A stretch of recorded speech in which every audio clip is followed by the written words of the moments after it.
پیارے نبی صلی اللہ علیہ وسلم نے فرمایا کوئی سایہ بھی کسی پیڑ کا نہ ہوگا، کوئی چھتری نہ ہوگی، کوئی ہوا نہ ہوگی، کوئی پانی نہ ہوگا، حلق میں کانٹے جم جائیں گے، ہونٹوں پہ پیاس کی پپڑی جم جائے گی، ایسا ہوگا انسان کا جیسے دم نکلا جا رہا ہو، موت کو پکارے گا مگر موت بھی نہ آئے گی۔ اتنا بھیانک منظر۔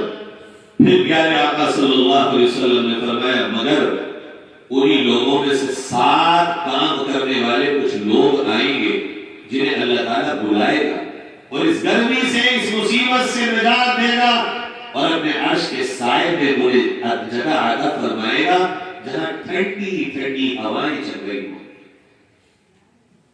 ٹھنڈی ٹھنڈی ہوائیں۔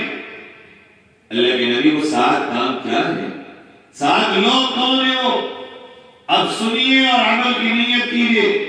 آپ نے فرمایا نمبر 1 الامام العادل، وہ انسان جس کو کبھی فیصلہ کرنے کا اختیار ملا، چاہے وہ اپنے اور اپنی بیوی کے بیچ میں، چاہے گھر کا فیصلہ، چاہے پنچایت میں جج بنا ہو، چاہے اس سے کوئی اور بات معلوم کی گئی ہو، یہ وقت کا بادشاہ بنا ہو، اگر فیصلہ کرنے والا 100% انصاف پر فیصلہ کرے گا اور پھر یہ کوئی شرک نہ کرے، بدعت نہ کرے، بندوں کے حق نہ مارے، اللہ کو انصاف اتنا پسند ہے کہ اس کی برکت سے اللہ تعالیٰ کل قیامت میں عرش کا سایہ عطا فرماتا ہے۔ اب غور کرو، دنیا میں ہم کیا فیصلے کر رہے ہیں؟ ڈنڈی مارتے ہیں ہم سچ نہیں بولتے، چاہے وہ کوئی بھی ہو، ڈنڈی مار کے بات کرتے ہیں، بلکہ اس سے آگے بڑھتے چلو، جھوٹی گواہیوں میں نام لکھوا لیتے ہیں، حربی تو ہو اللہ سے بغاوت، جھگڑا ہوا، آدمی کھانی اور جھوٹی گواہی میں کھانے میں نام، بینکوں میں جھوٹی گواہیوں میں نام۔ ہم سچائی سے کتنی دور جا چکے ہیں، اپنے کے لیے جھوٹ ہو یا پرائے کے لیے جھوٹ ہو، جھوٹ جھوٹ ہے، اپنے کے لیے جھوٹ کبھی سفید نہیں ہوتا۔ قرآن نے یہ کہا اگر تمہارا باپ بھی ہو سامنے اور بات اگر تم سے پوچھی جائے، اگر تمہارے باپ کے بھی خلاف بات جا رہی ہو، باپ کا مقام الگ، مگر بات سچی کہنا، جھوٹ مت بول دینا۔ اگر تم جج ہو اور عدالت میں تمہاری ماں یا باپ یا بھائی یا بہن یا خونی رشتے دار کا کوئی فیصلہ آ جائے، اب یہ مت دیکھنا کہ رشتے دار ہے، فیصلہ وہ کرنا جس کا حق ہو، چاہے تمہارے اپنوں کے خلاف فیصلہ چلا جائے۔ دنیا میں تم کبھی سب کو راضی نہیں کر سکتے، مگر سچ فیصلہ کرنے پر، انصاف کا فیصلہ کرنے پر یہ ضرور ہوگا کہ قیامت میں اللہ اس ایک عمل کی برکت سے ہمیں عرش کا سایہ عطا فرمائے۔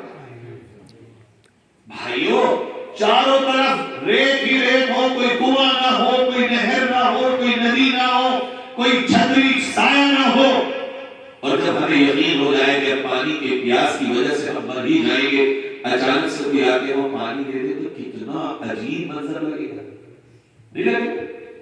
کوئی نہ ہو اور اچانک آ جائے، علماء نے لکھا عرش کا سایہ جس کو ملے گا اسے ایسے ہی محسوس ہوگا، وہ یقین کر چکا ہوگا مجھے کوئی نہیں بچائے گا، پھر اچانک عرش کا سایہ۔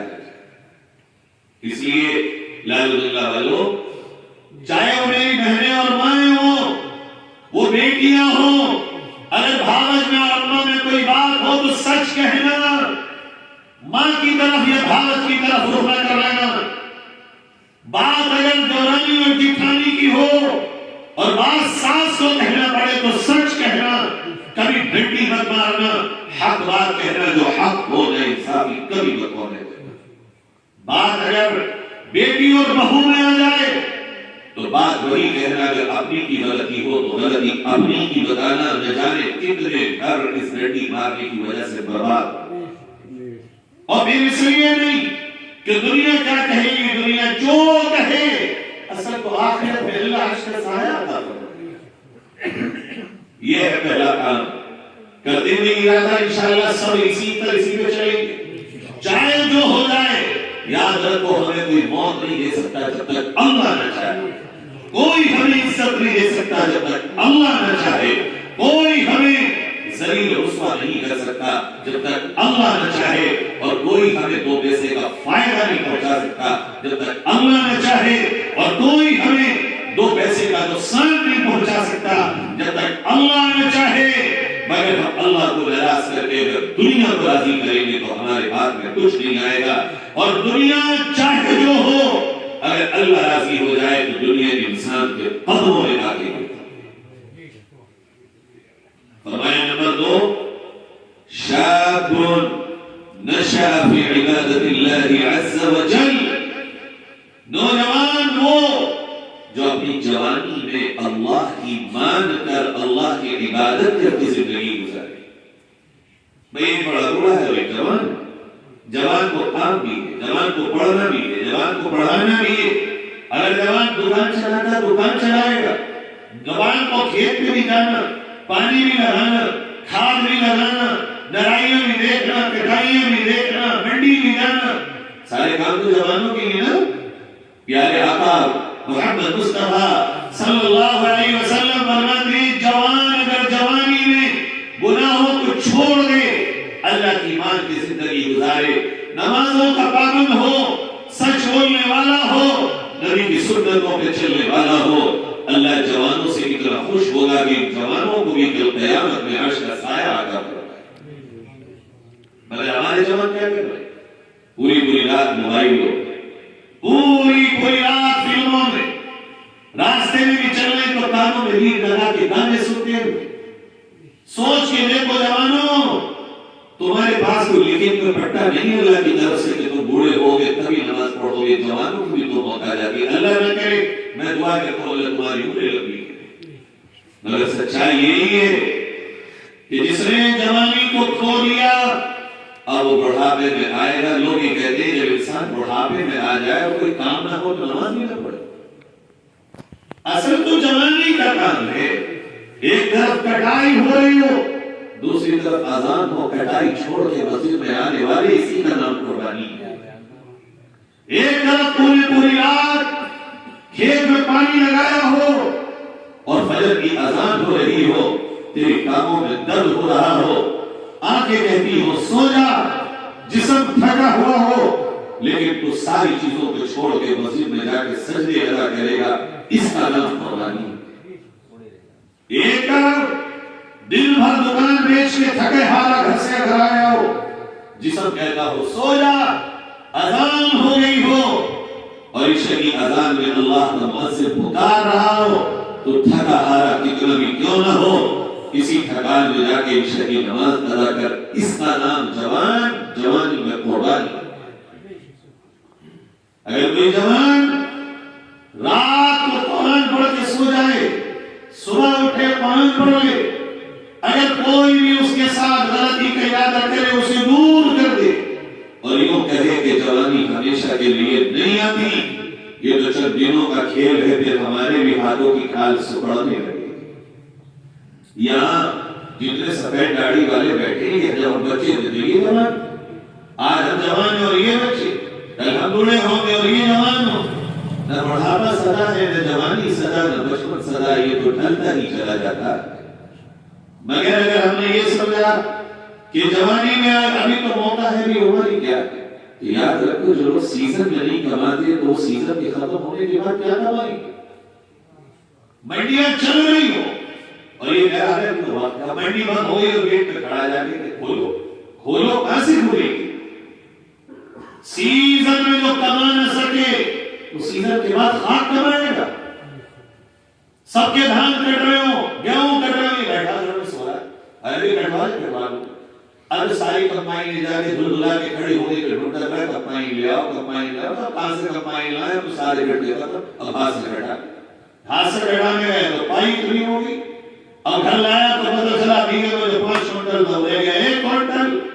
ہر کام موسم کا ہے، موسم میں نہیں کرو گے بے موسم نصیب نہیں ہوگا۔ اب جوانی کا موسم ہے، جنت کمانے کا بھی اور دنیا کمانے کا بھی، دنیا بھی کماؤ جنت بھی کماؤ، سچائی، ایمانداری، سچائی، امانت داری اور اللہ کی عبادت کر کے جوانی کو گزار دو، انشاءاللہ جب قبر میں جاؤ گے نا تو جنت کی ٹھنڈی ٹھنڈی ہوائیں لگنے لگیں گی. قبر سے اٹھو گے تو عرش کا سایہ نصیب ہو جائے گا. اور اسی جوانی میں عبادت کی بدولت کل قیامت میں جنت میں تمہارا استقبال ہوگا. ویلکم. فرمایا نمبر 3 کان رجل، ایسا آدمی جس کا دل مسجد میں اٹکا رہتا ہو، جب جاتا ہو خوش ہو جاتا ہو، آتا ہو تو دل وہیں رہ جاتا ہو. ایسا ہم میں سے شاید کسی کے ساتھ نہ ہو. ہمارے یہاں دل مسجد میں کہاں ہے؟ ہم تو مسجد میں جا کے بھی دل دکان میں چھوڑ کے جاتے ہیں. لوگ کہتے ہیں کہ دکان کہیں یاد نہیں آتا، نماز نہیں یاد آتا ہے. لوگ یہ کہتے ہیں کہ اگر امام صاحب نے 5 پڑھا دی اور پوچھو کتنی ہو گئی تو 4 ہی ہوئی، دوبارہ پڑھنا پڑے گی، کہاں سے کرو؟ 3 ہو گئی تو 2-3 بوڑھوں کے علاوہ کوئی جوان بتا نہیں پاتا کہ 3 ہوئی ہے یا 4 ہوئی ہے. امام صاحب صحیح کرتے تم کہاں لگتے؟ اس کا مطلب مسجد میں تو دل دور، نماز میں دل نہیں. اور جب دل نماز میں نہیں تو دل میں خدا کہاں سے آئے گا؟ اس کے لیے محنت کرنا پڑتی. دل والوں کے پاس بیٹھنا پڑتا ہے، اللہ والوں سے دل لگانا پڑتا ہے، اولیاء کرام کی صحبت میں جانا پڑتا ہے، علماء سے وقت لے کر ان کی مجلسوں میں بیٹھنا پڑتا ہے. جب جا کے دل زندہ ہوتے ہیں. ایسے دل زندہ نہیں ہوتے، گھر سے نکلنا پڑتا ہے. اپنے اپنے جھولے لے کر اپنی زندگی بنانے کے واسطے مال جان وقت خرچ کرنا پڑتا ہے، تب جا کے دل زندہ ہوتا ہے. بھائیو، جو نمازیں ہم پڑھ رہے ہیں، جب یہ دنیا میں ہمیں سکون دے کے بارے تو ذرا سوچ کے دیکھو آخرت میں یہ ہمیں کیا دلا پائے گی. ہم کہہ رہے ہیں جہنم سے بچ جائیں، ہماری نمازیں کتنی کمزور ہو گئی. ابھی سلام پھیرا امام صاحب نے، ہاتھ اٹھا کے انہوں نے دعا مانگنا شروع کی تھی کہ آدھی مسجد ہی غائب ہو گئی. کیا ہے یہ دل ہے مسجد میں؟ حضور نے فرمایا جس کا دل مسجد میں اٹکا رہے، لٹکا رہے، جڑا رہے، جب یہ قیامت میں آئے گا اللہ کو یہ عمل اتنا پسند آئے گا کہ اللہ اس کی وجہ سے عرش کا سایہ آتا ہوگا. اچھا اس کا مطلب کیا ہے؟ دل اٹکا رہے، دل اٹکا کے آئے نا. اس کا مطلب یہ ہے کہ فجر پڑھ کے آئے تو ظہر کی فکر دل میں ہو کہ میں وقت سے پہلے پہنچوں گا. اچھا دل جہاں ہوتا ہے بڑی سمجھنے کی بات ہے، جہاں انسان کا دل لگے اس کا گھر ہوتا ہے. لوٹا بھی الٹا گھر میں پڑا ہو تو اٹھا کے رکھ دے گا، جانا لگ رہا ہو صفائی کر دے گا. چونکہ میرا دل لگ رہا ہے یہاں، بستر خراب ہو اچھے سے چھاڑ کے رکھ دے گا. مسجد میں جائے گا اس کا دل نہیں لگا، اس واسطے وضو خانے پہ کائی ہو، لوٹے ٹوٹے ہوئے ہو، صفوں پہ دھول ہو. امام صاحب تم نے صفائی بھی نہیں کری. امام صفائی کے لیے نہیں ہے، امام ہمارا لیڈر اور قائد ہے، وہ نبی کا جانشین ہے، وہ نبی کا وارث ہے، وہ ہماری آنکھوں کا تارا ہے، وہ ہمارے سر کا تاج ہے. اگر وہ نہ ہو تو ہماری نمازیں کیسے پوری؟ اور جب امام کی حیثیت یہ بناتے ہیں، چاہے وہ کوئی سے بھی کر دے گا، وہ سب لوگوں نے اماموں کی حیثیت کو برباد کر کے رکھ دیا. نتیجہ یہ ہوا کہ ہمارا دل مسجد میں لگے ہی نہیں. اگر ہم جائیں جسے موقع ملے وہ صفائی شروع کر دے، اللہ کا گھر ہے. قسمت والوں کو اللہ کے گھر کی صفائی ملتی ہے. مسجد بھی اللہ کا گھر، کعبہ بھی اللہ کا گھر. جب کعبے کو گلاب کے پانی سے غسل دیا جاتا ہے، پوری دنیا سے لوگ سفارش لگاتے ہیں کہ کعبے کی دھلائی میں ہمارا بھی نمبر آ جائے. بھائیو، ہر ایک کو اللہ قبول نہیں کرتا. وہاں کوئی انسان کو سب تو کعبے میں جا نہیں سکتے. اللہ نے کرم فرمایا کہ مسجد بنوا دی ہر جگہ. یہ بھی میرا گھر، وہ بھی میرا گھر. مقام الگ الگ ہے تو کیا ہوا؟ سب وہاں نہیں آ سکتے تو یہاں آ جاؤ. کم سے کم تم میرے گھر میں تو آ جاؤ. ہمیں فجر پڑی، ظہر بوجھ لگ گئی، ظہر پڑی، عصر بھاری لگ گئی. یہ ایسے لوگوں کی علامت ہے جنہیں نماز بھاری لگنے لگی. اس کا مطلب یہ ہے ان کی زندگیوں سے برکت ختم ہو گئی, ان کے دل سے اللہ کی محبت گئی, وہ رسول کے عشق میں ادھورے ہو گئے. چونکہ جسے نماز کی فکر نہ ہو, نبی نے فرمایا تھا نماز میری آنکھوں کی ٹھنڈک ہے, اور جو نبی کی آنکھوں کی ٹھنڈک کی فکر نہ کرے اور کہے میں عاشق مصطفیٰ ہوں, کون مانے گا؟ کون قبول؟ دنیا والے کر لیں, آسمانوں میں قبولیت آسان نہ ہوگی, اللہ چاہے کر لے, لیکن لگتا یہ ہے آسان نہ ہو. اس لیے اللہ کے گھر کو آباد کرے, اللہ ہمارے گھروں کو آباد کر دے گا انشاءاللہ.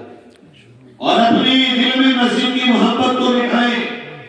مسجد کی ایک چیز سے محبت کریں کہ اللہ کا گھر ہے, اللہ کا گھر ہے. اگر کسی بڑے کے یہاں جاتے ہیں نا, تھوڑا سا گلاس بھی گر جائے, خود میں صاحب بیٹھے رہو, نہیں ہوتا ہے. کیوں؟ اس بڑے کی بڑائی دل میں ہے نا, لگا نہیں بہت بڑے صاحب ہیں. اگر کوئی صاحب میں کر رہا ہوں آپ مت کرو. اللہ سے بڑا بھی کوئی کائنات میں ہے؟ اللہ سے بڑا بھی کوئی اس دنیا میں ہے کیا؟ اللہ کے گھر سے بڑا بھی گھر کوئی اس دنیا میں ہے؟ وہاں ہمارے ہاتھ نہیں جاتے, چونکہ وہ دل وہاں لگا نہیں ہے. اگر دل لگا ہو, اپنے گھر سے زیادہ فکر اللہ کے گھر کی ہوگی. یہ 3 ہو گئے جو کل قیامت میں عرش کا سایہ پائیں گے. فرمایا نمبر 4, ایسے 2 لوگ جو آپس میں صرف اللہ کے لیے محبت کریں, دنیا کی کوئی وجہ نہ ہو, محبت کریں صرف اللہ کی رضا کے لیے. حضور صلی اللہ علیہ وسلم نے فرمایا جو صرف اللہ کو راضی کرنے آپس میں تعلق رکھیں گے اور محبت کریں گے, قیامت میں اللہ ان کو بھی عرش کا سایہ عطا فرمائے گا. یہ کیسے ہو؟ ہر آدمی نے یہ کہا اللہ کے لیے محبت کرتا. یہ ایسے ہوگا کہ جب انسان اچھا ہو, ہمیں پسند ہو یا نہ ہو, مگر اس سے محبت ہو. ہماری مرضی میں چلے یا نہ چلے, مگر ہم اس سے محبت کریں. اللہ کی تو مان رہا ہے نا. اب کوئی بھی اگر مسجد میں آیا, ہر نمازی سے محبت ہوگی تو اللہ کی رضا ہوگی, اور اپنی مرضی والے سے تو تعلق ہو, اور جو مرضی کے خلاف چلے اس سے ہمارا تعلق ختم, تو مطلب اللہ والی محبت کی. جو بھی ہو اللہ کے لیے ہو. اگر گنہگار سے بھی ہمارا تعلق ہو تو اللہ کو راضی کرنے ہو. یا اللہ میں بھی تیرا بندہ, یہ بھی تیرا بندہ, اللہ میں تیرے نبی کا امتی, یہ بھی تیرے نبی کا امتی. یا اللہ تیرے نبی کو مانتا ہے, تجھے مانتا ہے, اس لیے میں اس سے محبت کرتا ہوں. یہ ہے اللہ کی رضا. جب بندہ یہ والا خاکہ دماغ میں بٹھائے گا, بھی راستے پہ آ جائے گا, تو پھر اسے کسی سے دشمنی نہ ہوگی, اور اگر کبھی ہوگی تو صرف اللہ کے لیے ہوگی. کب؟ جو اللہ کی نہ مانے, جو وہ شراب پہ جوئے پہ جائے اور سارے سمجھانے کے باوجود واپس نہ آئے, سود پہ چلا جائے اور سمجھانے کے باوجود واپس نہ آئے. اب اللہ کی رضا کے لیے انسان سے تعلق کو ختم کرے گا تاکہ اس کے اثرات میرے گھر میں نہ آ جائے. اب وہ کیا ہے؟ سارے عیب غریبوں میں ہیں, مالداروں میں کوئی عیب نہیں ہے. غریب آڑا چلا تو عیب, غریب نے کچھ کہا تو عیب, مالدار سود کھا لے, اس کی بیٹھکوں پہ دھڑلے سے چائے چلے, بڑے بڑے نمازی جا کے چائے پی رہے. مالدار حرام کا کھانے والا ہو, اس کا کوئی عیب نہیں رہا. یاد رکھو, اسی کو کہتے ہیں کہ اللہ کے لیے محبت نہ کرنا.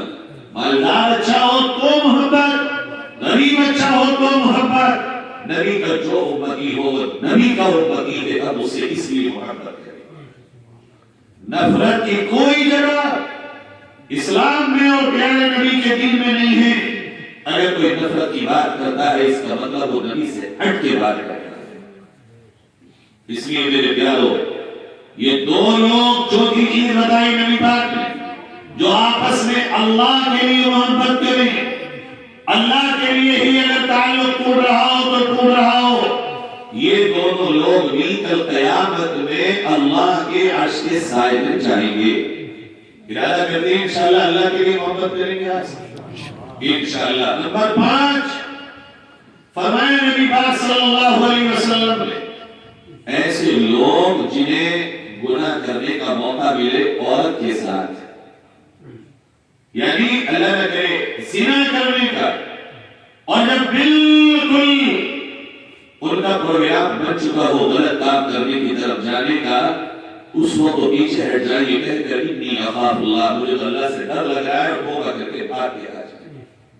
فرمایا زنا اور اس طرح کے برے کاموں سے اگر اللہ کی رضا کے لیے بچے گا، کل قیامت میں اس کام سے بچنے والا بھی اللہ کے عرش کے سائے میں. نمبر 6 فرمایا وہ جو خیرات دیتا، وہ غریب بھی دے سکتا ہے، وہ مالدار دے سکتا ہے. مالدار 100 دے گا تو مزدور 1 دے گا. جو خیرات اور صدقہ ایسے کرے کہ دانے ہاتھ سے کرے تو بائیں کو پتہ نہ چلے. کیا مطلب اس کا؟ بھئی یہ کیسے ہوگا بائیں کو پتہ نہیں نہیں آئے گا سمجھ میں؟ ہو جائے گا پتہ کیسے نہیں چلا؟ گینے گا کسی سے پتہ کیسے نہیں چلا؟ اس لیے کہتے ہیں الفاظ میں نہ جاؤ، مطلب علماء سے سمجھو، اپنے آپ سے سمجھو گے بھٹک جاؤ گے. آئے گی سمجھ میں بات؟ نہیں آئے گی. مطلب سمجھیں، اس کا مطلب یہ ہے اس انداز میں دو کہ دنیا میں اس کا دکھاوا نہ ہو. نمبر 2 اس کا مطلب یہ ہے ایسے دو کہ جس کو تم دے رہے ہو اسے پتہ ہی نہ چلے کہ تم نے دیا ہے. یہ ہے اصل مطلب. ایسے دو کہ جس کو تم دو اسے پتہ ہی نہ چلے کہ تم دینے والے ہو. کیوں؟ اس کی بڑی حکمت یہ ہے کہ اگر آپ نے دیا اسے پتہ نہیں چلا تو کبھی وہ آپ کے سامنے نہ آنکھیں چھپا کے کھڑا نہیں. جو جس کا کھاتا ہے اس کی آنکھیں بہت چھپتی ہیں، اور اسلام نہیں چاہتا ہے کہ کوئی کسی کے آگے ایسے نہ چھپے. اس لیے چھپ کے دو تاکہ وہ آپ کا کھائے تو اللہ کے گن گائے، آپ کے گن نہ گائے، اور آپ دیں تو اللہ اس کا بدلہ آپ کو دے، اس سے نہیں. ہمارے اس کو بیٹا ہے جب ہم دیتے مدد کرتے ہیں، اور جب ہم اس سے کچھ کہتے ہیں وہ ہمارا کہنا نہیں مانتے، ہم کہتے کھا تو میرا لیا گا اس کا ہے، کھلایا میں نے، پہنایا میں نے، مدد کی میں نے، اور آج جب میرا وقت پڑا تو چل دیا. یہ سکھا دیا تم نے. جو اللہ کے لیے مدد کرے گا کسی کی بھی، اور اس انداز میں کرے گا چھپ کر یا اس انداز میں کہ اسے پتہ ہی نہ چلے، خدا کی قسم جب یہ کل قیامت میں آئے گا اللہ کے عرش کے نیچے ٹھنڈی ٹھنڈی ہوائیں کھائے گا. آخری فرمایا نمبر 7 اللہ کو یاد کرے، ذکر کرے، استغفار پڑھے، درود شریف پڑھے، قرآن پڑھے، نماز پڑھے، اور اللہ سے اتنی محبت دل میں بسا لے، اتنی محبت دل میں بسا لے کہ جب اللہ کا نام آئے تو اس کی آنکھوں سے آنسو گر جائے. اچھا محبت میں ایسا ہوتا ہے جیسے دیکھو تجربہ کر کے کسی کے ابا اما دنیا سے جائیں اور جب ان کا ذکر آتا ہے تو آنسو گرتے نہیں. یہ تب ہوتا ہے، محبت میں تو ہوتا ہے. ایک ماں کا لال اگر دنیا سے چلا جائے، بوڑھی ماں کے سامنے اس کے بچے کا ذکر کر کے دیکھیے، آنکھوں سے آنسو نہیں آتے. کیوں آتے؟ محبت. کہ اللہ کی محبت میں اتنے ڈوب جاؤ، اور اللہ کی محبت دل میں پیدا ہوگی اللہ کے ذکر سے. چراہوں پہ بیٹھو اللہ کا ذکر کرو، کھانے پہ بیٹھو اللہ کا ذکر کرو، جہاں 4 آدمی جمع ہو جاؤ اللہ کا ذکر کرو. جب اللہ کا ذکر کرو گے تو اللہ کی محبت دل میں بیٹھتی چلی جائے گی. چونکہ جس کا تذکرہ زیادہ ہوتا ہے اس سے محبت بھی زیادہ ہوتی ہے. اور جب اللہ سے محبت ایسی ہو جائے کہ جہاں اللہ کا ذکر آئے اور آنکھوں میں ہلکے سے آنسو ہی کیوں نہ آ جائیں. حضور صلی اللہ علیہ وسلم نے فرمایا یہ جب قیامت میں ایسی محبت کرنے والا اللہ سے آئے گا تو اللہ تعالیٰ اسے بھی عرش کی ٹھنڈی ٹھنڈی ہوائیں نصیب فرمائے گا. عرش کی ٹھنڈی ہوا دنیا میں اگر کوئی پیور سونے کا محل بھی بنا کے دے دے تو اس سے بھی افضل ہے. کیا کام کرنا چاہیے؟ ٹھنڈی ہوا لینے پہ کام کرنا چاہیے یہ دنیا اکٹھے کرنے پر ٹھنڈی ہوا لینے پر ارادہ کرتے ہیں انشاءاللہ یہ ساتوں کام کرنا کوئی مشکل نہیں. ایک آدمی ساتوں کام ایک ساتھ بھی کر سکتا ہے. جب موقع ہے نماز روزانہ, ہر آدمی سے محبت روزانہ. اب محبت کی ایک مثال اور لے لوں چلتے چلتے, بھائی بیمار کوئی بھی ہو, انسان یہ کہہ کے خیریت کو جائے کہ بھئی میرا تو رشتہ دار ہے, اللہ نے رشتہ دار کے حقوق رکھے تو خیریت کو جا رہا ہوں. لیکن ہم کیا کہتے جاتے, خیریت کو چلو پتہ نہیں کیا کہیں گے, کیا آیا بھی نہیں. بالکل الٹا ہے معاملہ. ارے بتاؤ 4 دن ہو گئے, رشتہ دار کیا کہیں گے, کیسا آدمی ہو گیا, خیریت تو نہیں آ رہی. کوئی کچھ کہے ہم اس لیے جانیں کہ ہمارے اللہ کا حکم, ہمارے نبی کا حکم, ہمیں اللہ کو راضی کرنا ہے. اب چاہے وہ دور کا رشتہ دار ہو, قریب کا رشتہ دار ہو, پڑوسی ہو, دور کا پڑوسی ہو, ہم تو اللہ کے لیے جا رہے تھے. یہ محبت ہے, بہت آسان کام ہے, کرنی تو ہے, خیریت تو جاؤ گے, اللہ کی محبت میں ڈال دو. تعلق رکھنی ہے نا, ایسا کیسے ہوگا سب سے ڈٹ کے آدمی کی ہے, کیوں اللہ کے لیے رکھو. یہاں تک کہ باپ بھی اپنے بیٹے سے محبت اس لیے کرے کہ یہ اللہ کی امانت ہے. یہاں تک کہ ماں بھی اپنے بچوں سے محبت اس لیے کرے کہ یہ اللہ کی امانت ہے. اور بچے بھی اپنے ماں باپ کی خدمت اس لیے کرے کہ اللہ کا حکم, اللہ نے حکم کروایا ماں باپ کی خدمت, ماں باپ کی قدر, ماں باپ کی فرمانبرداری. ہر کام میں اللہ کو لے آئیں, اللہ کی رضا کو لے آئیں, انشاءاللہ ہمارے کام بنتے چلے جائیں. اسی طرح گناہوں سے عورت اور مرد کے جو گناہ ہیں ان سے انسان رک جائے. اس سے رکنے کا آسان طریقہ ہے رات میں موبائل بند کر دے اور صبح اٹھ کے قرآن پڑھ لے. جو چیز انسان دیکھتا ہے وہی اس کے دماغ پر سوار ہو. جب آج بچے فلمیں دیکھیں گے تو فلم کی اسٹائل سوار ہو, گانے سنیں گے تو گندگی سوار ہوگی. اور یہ کام ماں باپ کا ہے کہ وہ اپنے بچوں کو چیک کریں.